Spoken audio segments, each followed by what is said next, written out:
G'day guys, it's Mitchell East from Australasian SXS. We're here today doing another test on the Polaris Xpedition.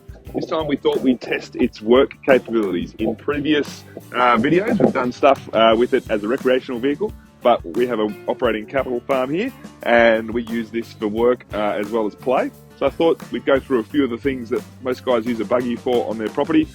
Things like, can a dog jump into the back of it? Is it comfortable enough for a dog? How much can you fit in the tray space, especially once we fold those rear seats down. We're going to do things like tow with it. We're going to flog through the paddocks because the suspension in this is very impressive, so we're going to see how fast it can move through the paddock, and we're also going to do a little bit of mustering with it as well. So let's start with the first challenge, and that is, can a dog hop into the back? So I'll just get my 18-month pup over here. Yeah.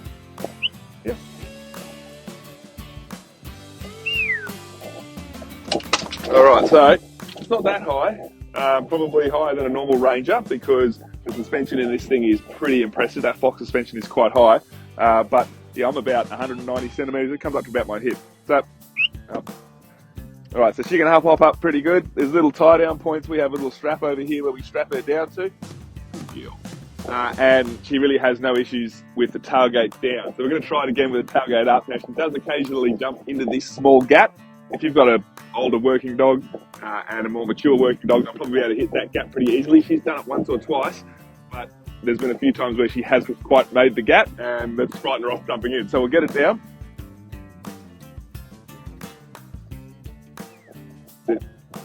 Now, I don't think she's going to do the jump, especially because she's on a slight downhill here, and that's probably a bit higher than, say, a Toyota Hilux steel tray.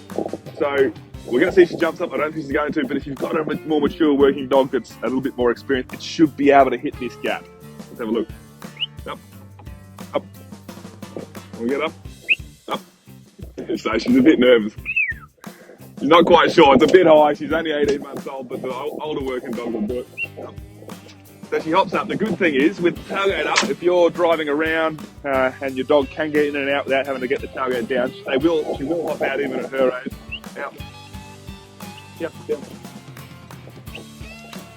It's a small gap because you've got the roof. You can remove the roof, but you're always going to have these bars. You can also remove kind of some of this section and have just the open tub as well, but we have the mid-spec Expedition, so it comes with that roof, and we do like the roof because it keeps a lot of stuff protected. But yeah, so if you wanted to use this more so for work, you can remove that back section, but it is good to know that she can hop out this small gap, and she can occasionally hop up and clear that small gap, and a more mature dog will be able to do it. So there you go, ticks the box for the dog, check. We're going to now move on to what you can fit in here with the seats up and what you can fit in with the seats down. All right, for our second challenge, we are going to see how much we can fit in the tray of the Polaris Xpedition. So we've got a 1.8 metre star picket here, pretty common fencing post. And if I do try and kind of put it into the back naturally like this, it's going with the back seat up. You'll notice I'm a long way off of fitting. If I go corner to corner, it's a long way off fitting. The back of that tub's probably a pretty similar size anyway to the back of a Polaris Ranger, the XP 1000, our other side by side. But then if I lean in here, pull this forward, and then come back around the side, and then pull this down, we get a heap more space. So let's see if this 1.8 metre star picket can go in. There we go, tailgate up. Now, you can see them there, that's pretty handy, you can fit a heap of them in there. The other cool thing is, if I get a corner post, they're over 2 metres.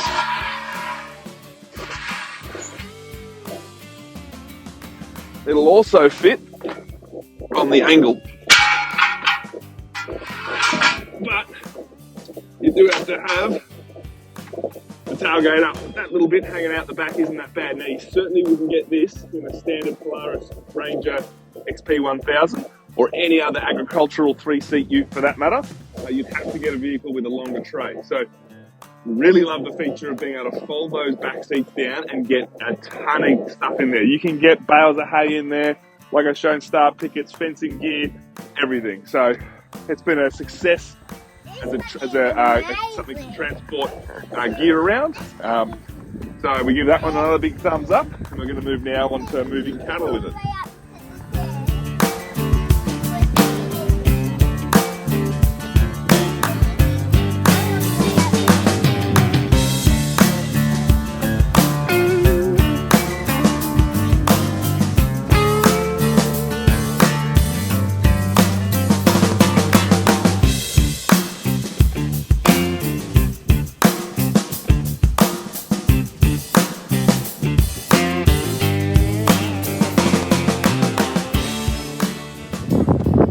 most of what we do on the farm is moving cattle around, and side-by-sides have come in handy, especially it's been so wet and cold the last 5 years, for kind of getting yourself out of the element and doing things in a little bit more comfort.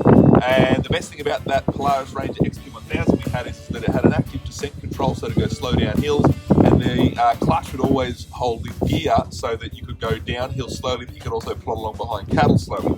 Now with this Polaris Xpedition, the clutch does disengage going downhill, so you build up a bit of roll speed, which you can then just dab the throttle and it'll pick the clutch back up and slow you back down again. But we've just noticed while moving cattle around, that has become a little bit of something you got to keep an eye on while you're moving, and you just need to be conscious of it. As for putting the vehicle in low range and crawling along, it's excellent at moving at low range. The low range is slow enough for the cattle to kind of walk and along a road and move. So we're just going to move these cattle here and show you how the Xpedition can also be used slow enough to move cattle.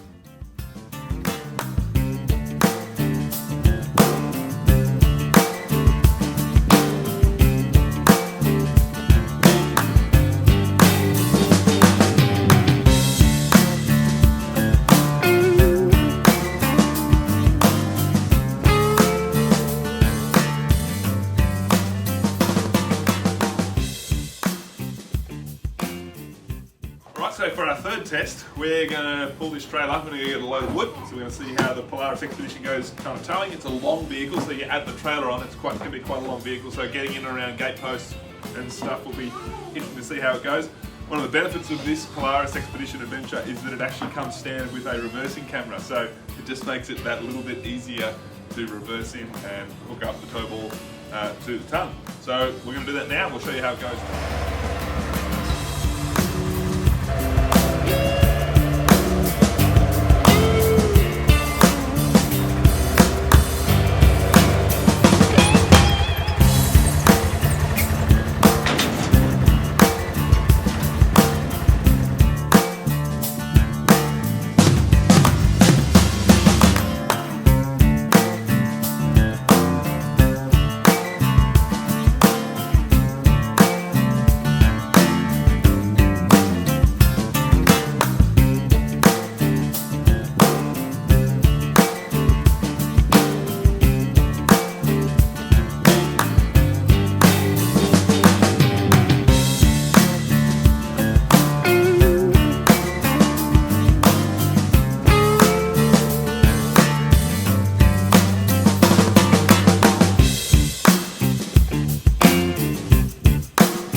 Alright, so one of the best things about this vehicle is the suspension on it. The Fox suspension is remarkable, really. You can pretty much hit any wombat, hole, log, rock, anything that's about the size of a soccer ball or a football, and it doesn't seem to affect it because the suspension is so good and the wheels are so big. You've got even extra ground clearance. So when it comes to flying through paddocks to either chase cows or just to get from one side of the paddock to the other, it's excellent.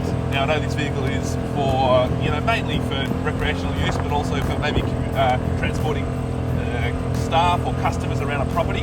But we find that as a vehicle for flogging through the paddocks, chasing cattle, or just trying to get to the other side of the farm,